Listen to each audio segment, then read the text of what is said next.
वक्फ amendment bill के खिलाफ आज एक बार फिर से कोलकाता की सड़कों पर विरोध रैली की गई।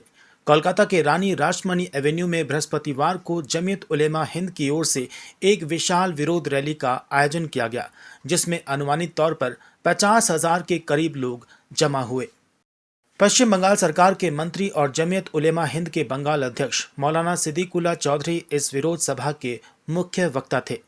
इसके अलावा इनाम इमाम रेड रोड के कारी फजलुर रहमान, फुरफुरा शरीफ के पीरजादा तोहा सिद्दीकी और पश्चिम बंगाल माइनॉरिटी कमीशन के चेयरमैन अहमद हसन इमरान ने भी इस विरोध रैली में केंद्र सरकार द्वारा लाए जा रहे वक्फ संशोधन बिल की आलोचना की। इस अवसर पर सभी वक्ताओं ने कहा कि मोदी सरकार इस बिल के जरिए देश में जहर घोलने का काम कर रही है, जिसे वे किसी भी कीमत पर सफल नहीं होने देंगे। विशेष रूप से सिद्दीकुल्लाह चौधरी ने इस बिल की कई खामियों को जनता के सामने जाहिर किया और कहा कि ये बिल उनके लिए जिंदगी और मौत जैसा सवाल है, जिसे वे किसी भी सूरत में मंजूर नहीं करेंगे। সেদিনও যদি একই ভূমিকায় অবতীর্ণ হয় তাহলে আপনাদের সংগঠনের তরফ থেকে কি এক মিনিট বিষয় দুটি। তৃণমূল দলের রাজনৈতিক দিশা, তাদের সিদ্ধান্ত, এটা মমতা ব্যানার্জিকে জিজ্ঞাসা করবে। আমি তার দায়িত্বে নেই। আমি মিনিস্টার, আমি জানি, এটাও জানি যে সংবিধানের উপর হস্তক্ষেপ করলে কি করতে হয় সেটা আমাদের জানা আছে। যদি বিলটা পাস হয় বা করে, তখনকার খেলা এখন বলাটা ভুল হবে। আমরা সারা রাজ্যে প্রস্তুতি সভা করছি। ডায়মন্ড হারবার থেকে নিয়ে কুচবিহার, আলিপুরদুয়ার, কুলটি, মানে তারপরে ধরুন ওই আসানসোল, বীরভূম সব মিলে এই প্রশ্নটা জনগণের সামনে আসবে।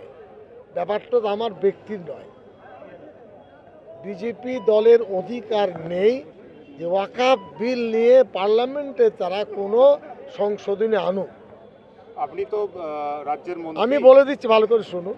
সেই সূত্রে টিএমসি দল কি করবে তাকে জিজ্ঞাসা করবেন। সিদ্দিকুল্লাহ চৌধুরী টিএমসি দলের কর্তা নয়, আমি মন্ত্রী। আমার আঁচল কত বড় এটা আমি জানি। আমি খুব সিম্পল দায়িত্ব নিয়ে বলছি, আমাদের কাজ আমরা করব। লড়াইয়ের আপনার অভিমুখ কী হবে সেটা বলার সময় আসে। আমরা নন্দীগ্রাম আন্দোলন করে অনেক কিছু করেছি। কেউ স্বীকার করবেন না করবেন তার ব্যাপার। আপনার সংগঠনের ডাকা সভাতেই করে দেবে। আমি বলি, সিদ্দিকুল্লাহ চৌধুরী অত কাঁচা খেলোয়াড় না। অতএব ইলেকশনে কি হবে, ভোট কি হবে সে বলার সময় আসেনি। সবে তো 24শে নভেম্বর হলো, মানে 28শে ডিসেম্বর, তারপরে 25, ইলেকশন হবে 26শে। বিয়েই হলো না, বাচ্চা কি হবে এখানে বলাটা ভুল হবে। বাংলাদেশ ইস্যু নিয়ে কি বলবেন? যেভাবে সেখানে আমি বলি আপনাকে, আমি বাংলাদেশ গেছি, এগুলো খুব বাড়াবাড়ি হচ্ছে। বাংলাদেশে হিন্দুদেরকে বিজেপি নিয়ে আসছে জোর করে। আমার কাছে শুনুন, উত্তর দিতে পারবে? বাংলাদেশের বিভিন্ন প্রশাসন হিন্দুরা বসে রয়েছে, উত্তর দিতে পারবে? থানার বড়বাবু, জজ, এসপি, ডিএম বড় বড় হিন্দু, এগুলো দেখা যায় না? মাদ্রাসার ছেলেরা মন্দিরকে পাহারা দিয়ে পুজো করার সুযোগ করে দিয়েছে, এগুলো দেখতে পান? আমি বলি, পাল্টা হাম যারা করছে তার অস্থির মস্তিষ্কে সারা পৃথিবী, আমি বলি সারা পৃথিবীতে একযোগে একা থাকার জায়গা নেই, মিলেমিশে থাকাই হলো আমাদের একটা সবক। বাংলাদেশে কোথায় কি ঘটেছে, প্রকৃতপক্ষ কতটা অত্যাচার হলে নিশ্চিত তার নিন্দা করতে হবে, তবে তার ইন্টারনাল ব্যাপার। এখানে এক মিনিট দাঁড়ান।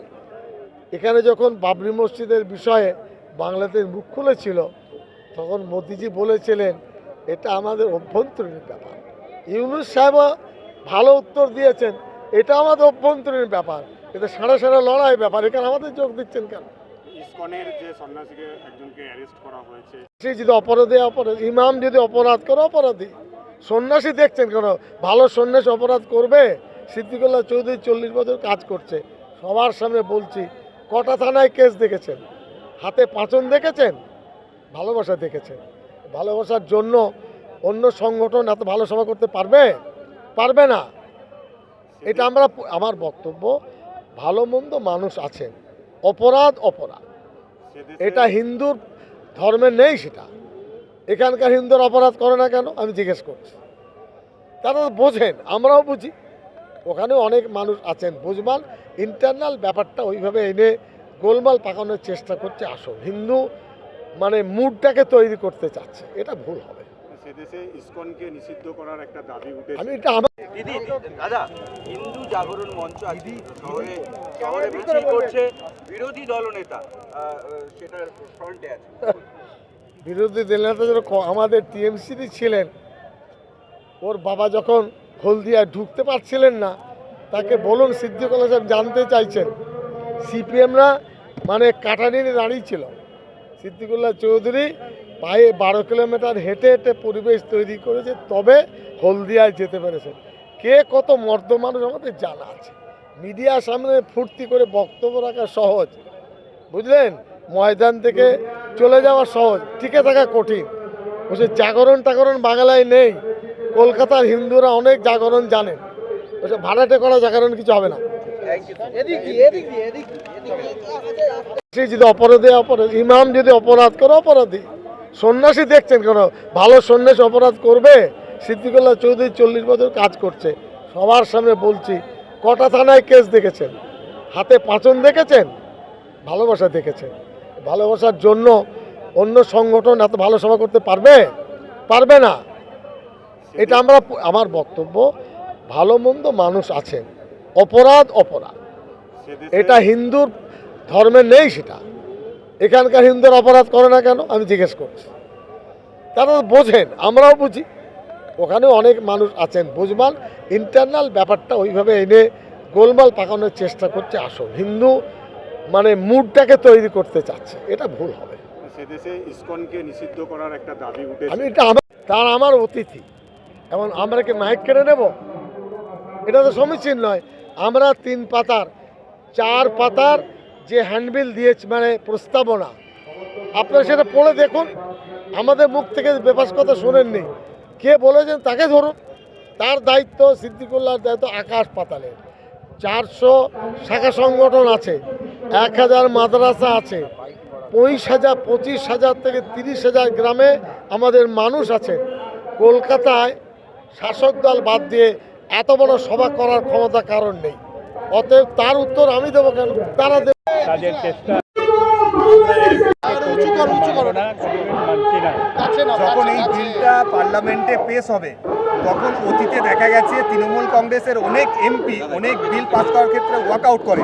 আজকে তৃণমূল এমপি হয়তো তৃণমূলরা তারা রাস্তায় প্রতিবাদ করছে, কিন্তু যদি পার্লামেন্টে তারা ওয়াকআউট করে তাহলে তো ইজিলি এটা পাস হয়ে যাবে। তখন কি করবে? আমরা ইলেকশনে তৃণমূলকে ওয়াকআউট করে দেবো, এদেরকে বঞ্চিত করে দেবো, এদেরকে আমরা ভোট দেবো না। যদি এই ঘটনাটা ঘটে যে ওরা ওয়াকআউট করবে, তাহলে বোঝা যাবে যে এরা আমার শত্রু আছে, আমার অন্য নেই। সেই হুঁশিয়ারিটা দিচ্ছেন তৃণমূলের? নিশ্চয়ই আমি হুঁশিয়ারি দিচ্ছি। এর আগে যা হয়েছে সেটা আর দোবারা করবেন না। লাস্ট কোশ্চেন, বাংলাদেশে যা ঘটছে সেখানে ঠিক নয়। যদি কারো জ্বালাচ্ছে, মারামারি করছে, হিংসা করছে, তাদের সমর্থন তো কোনোদিন করা যাবে না, চাই হিন্দু হোক চাই মুসলমান হোক। ওখানে সংখ্যালঘুরা নিরাপদ নয় বলছে, এবং একজন সন্ন্যাসীকে অ্যারেস্ট করা হয়েছে, আপনি জানেন গতকালকে। এটা কিভাবে দেখছেন? ওখানে তো ওদের ব্যাপার আছে, ওরা বুঝবে, আমরা ওদের মধ্যে কিছু বলতে পারবো। কেন্দ্রীয় সরকার ক্ষমতায় আসার পর থেকে এই সরকারের কোনো কাজ নাই। এই সরকারের একটা কাজ মুসলমানদের পাতার তলায় কামড়ানো। এই সরকার মন্দির মসজিদ হিন্দু মুসলিম এইভাবে টিকে আছে। সারা ভারতবর্ষের মানুষ জানে এই সরকার ক্ষমতায় আসার পর থেকে এই সরকার রেলকে বিক্রি করে দিচ্ছে, প্লেনকে বিক্রি করে দিচ্ছে। এই সরকারের শকুনির চোখ এখন ওয়াকফ সম্পত্তির পড়েছে। এই সরকার কলে কৌশলে ওয়াকফ সম্পত্তিটা আত্মসাৎ করতে চাইছে। এই সরকারকে মনে রাখতে হবে, কেন্দ্রীয় সরকারকে মনে রাখতে হবে, ওয়াকফ সম্পত্তি কেন্দ্রীয় সরকারের বাবার নয় আর রাজ্য সরকারদের বাবার নয়। এই ওয়াকফ সম্পত্তি হচ্ছে আল্লাহর সম্পত্তি। অতএব এই বিল যদি আনে তাহলে আমরা মুসলমান নিজেদের জীবন দিয়ে এই ওয়াকফ সম্পত্তি আমরা রক্ষা করব।